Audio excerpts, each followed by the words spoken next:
வணக்கம். நான் இயற்கை பூமி யூடியூப் சேனல். இதெல்லாம் நம்ம அத்தான் தான் விவசாயம் பாருங்கள். இது நம்ம ஊர் விவசாயிகள். இப்போ நம்ம ஊரில் வந்து நெல் குடம் திறந்துருக்கு. விவசாயிகள் பாருங்க எவ்வளோ தீவிரமாக வேலை பார்க்காங்க. இது வந்து அட்டி நெல் மூடையை வந்து அட்டி பண்ணி அடிக்கிட்டு இருக்காங்க. இதெல்லாம் நம்ம மச்சான் தான் நல்ல ஒரு விவசாயி. கிட்டத்தட்ட ஒரு 4 ஏக்கர் நிலம் வச்சுருக்காரு. அதான் என்னெல்லாம் பயிர் பண்ணியிருக்கீங்க சொல்லுங்கள் தான்.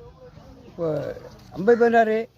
எத்தனை ஏக்கர் தான் நட்டுருக்கியா? 3 ஏக்கர் நட்டுருக்கேன். 3 ஏக்கர் நட்டுருக்கியா? சிறுகிழங்கு எவ்வளோ போட்டிருக்கியா? சிறுகிழங்கு 2 ஏக்கர். சிறுகிழங்கு 2 ஏக்கர்.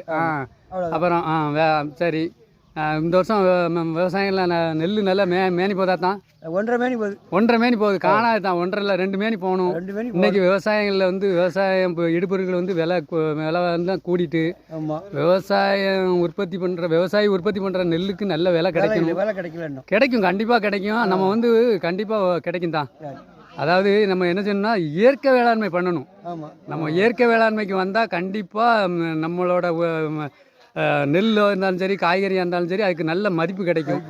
ஆனால் இயற்கை வேளாண்மைக்கு கண்டிப்பாக வரணும். திரும்பின அன்னைக்கு ஒவ்வொரு விவசாயம் பொருளுக்கும் நல்ல மதிப்பு கிடைக்கும். அன்னைக்கு விவசாயோட மதிப்பு தெரியும். ரொம்ப நன்றி தான். வணக்கம் தான்.